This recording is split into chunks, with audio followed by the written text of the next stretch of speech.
Hello friends, welcome to Ganesh குட்டி channel. நம்ம இன்றைக்கி ஒரு சூப்பரான இன்ட்ரெஸ்டிங்கான வீடியோ தாங்க பார்க்க போகிறோம். வெஜிடபிள் வச்சு செம்மையாக நம்ம வெஜிடபிள் மோமோஸ் எப்படி செய்கிறது தான் பார்க்க போகிறோம். வாங்க வீடியோக்குள்ளே போகலாம். மோமோஸ்க்கு தேவையான வெஜிடபிள்ஸ் எல்லாம் கட் பண்ணி எடுத்துக்கிட்டேன். ஒரு பவுலில் 1 கப் அளவு மைதா சேர்த்துக்கலாம். 1/4 ஸ்பூன் அளவு உப்பு சேர்த்துட்டு தண்ணி விட்டு லைட்டாக பிசைஞ்சு விட்டுக்கலாம். நம்ம சப்பாத்தி மாவுக்கு பிசைவோம் இல்லையா, அதே போலவே இருக்கட்டும்.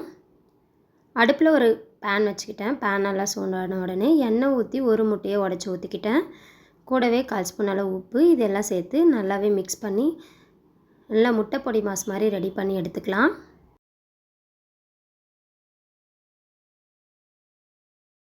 இந்த டைமில் ஒரு பிளேட்டுக்கு மாற்றி எடுத்துக்கலாம்.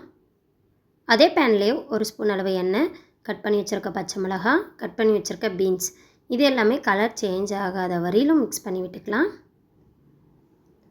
அடுத்தது துருவி வச்சுருக்க ஒரு கேரட்டையும் உள்ளார சேர்த்துட்டேன். 1/4 ஸ்பூன் அளவு உப்பு இதெல்லாம் சேர்த்து நல்லா வதக்கி விட்டுக்கலாம். ரொம்ப வதங்கணும்னு அவசியம் இல்லை. இந்த டைமில் ரெடி பண்ணி வச்சுருக்க முட்டை பொடி மாசையும் உள்ளார சேர்த்துக்கலாம்.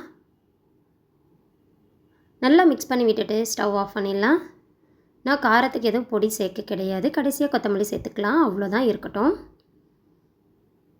ரெடி பண்ணி வச்சுருக்க மைதாவை இதே போல் சின்ன சின்ன உருண்டைகளாக எடுத்துக்கலாம்.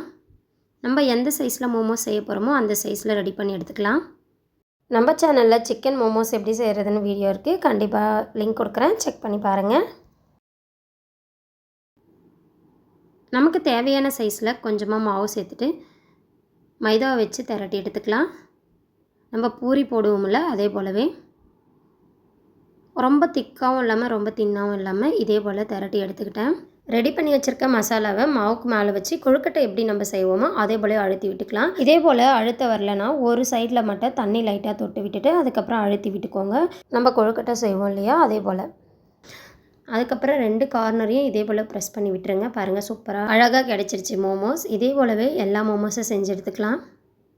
பாருங்கள், லைட்டாக தண்ணி தொட்டு தான் நான் ப்ரெஸ் பண்ணேன். இதே போல் 2 கார்னரையும் ஜாயின் பண்ணி விட்டுருங்க. அவ்வளோதாங்க, ரெடி ஆகிடுச்சு. இந்த டைமில் நம்ம ஸ்டீம் பண்ணி எடுத்துக்கலாம். அடுப்பில் தண்ணி வச்சுருக்கேன், கொதிச்சிட்ருக்கு. ஸ்டீம் பண்ணுறதுக்காக ஒரு பாத்திரத்தில் மோமோஸ் எல்லாத்தையும் மாற்றிக்கலாம். இதே போல் அழகாக அடுக்கி வச்சுட்டு கொதிச்சிட்ருக்க தண்ணி உள்ளார மோமோஸை வச்சிடலாம். அவ்வளோதான்.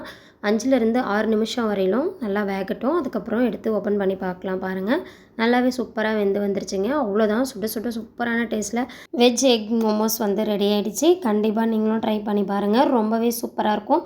வீட்டில் இருக்க குட்டீஸும் ரொம்ப விருப்பமாக சாப்பிடுவாங்க. வெளியில் வாங்கி சாப்பிட்ணுன்னு அவசியம் இல்லைங்க. பாருங்கள் எவ்வளோ சாஃப்டாக இருக்குன்னு. இந்த வீடியோ உங்களுக்கு பிடிச்சிருக்கும்னு நினைக்கிறேன். பிடிச்சிருந்தா லைக் பண்ணுங்கள், ஷேர் பண்ணுங்கள், சப்ஸ்கிரைப் பண்ணுங்கள். அப்படியே பக்கத்தில் இருக்க பெல் ஐகானையும் கிளிக் பண்ணுங்கள். தேங்க்யூ ஃபார் வாட்சிங்.